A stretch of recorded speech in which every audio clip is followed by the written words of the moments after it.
د افغانستان پخوانی مشهوره قومندان سمیع سادات طالبانو ته یو نوی پیغام هغه ویلي که د پاکستان پر وړاندې جګړه همداسې روانه وي نو طالبان که ماته بیا اجازه راکړي زه ورته یو داسې ډله جوړوم چې پر وړاندې سخته جګړه وکړي او یا هم د افغانستان د هیواد امنیت ټینګ کړي.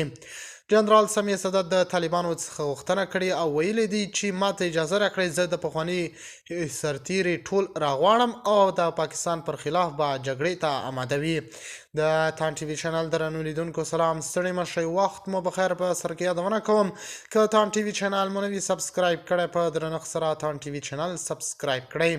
د افغانستان د پخوانیو امنیتي ځواکونو یو مشهور قومندان سمیع سادات په خپلو وروستیو څرګندونو کې ویلي دي چې چمتو دی د هیواد د ثبات لپاره له اوسني نظام سره همکاري وکړي. سمیع سادات د ټولو افغانانو څخه غوښتنه کړې باید د اسلامي امارت ملاتړ وکړي او هر څه چې ورته لازم وي باید پوره یې کړي. نوموړي په خپلو خبرو کې ټینګار کړی چې د افغانستان اوسنی وضعیت یووالي ته اړتیا لري او زیاته کړې ده که اجازه راکړل شي زه کولی شم د پخواني ځواکونو یو منظومه ډله جوړه کړم او د هیواد د امنیت د ټینګښت لپاره یا هم د پاکستان پر وړاندې د جګړې لپاره یې ودروم.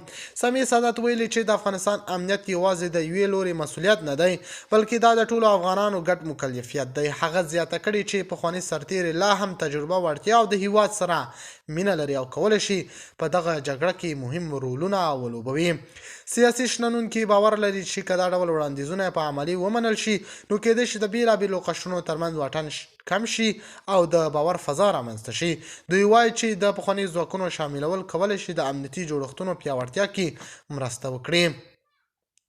دا په داسې حال کې ده چې افغانستان لا هم له امنیتي او اقتصادي ننګونو سره مخ دی او خلک هیله لري چې ټول خواوې د یو باثبات راتلونکي لپاره ګډ ګامونه واخلي.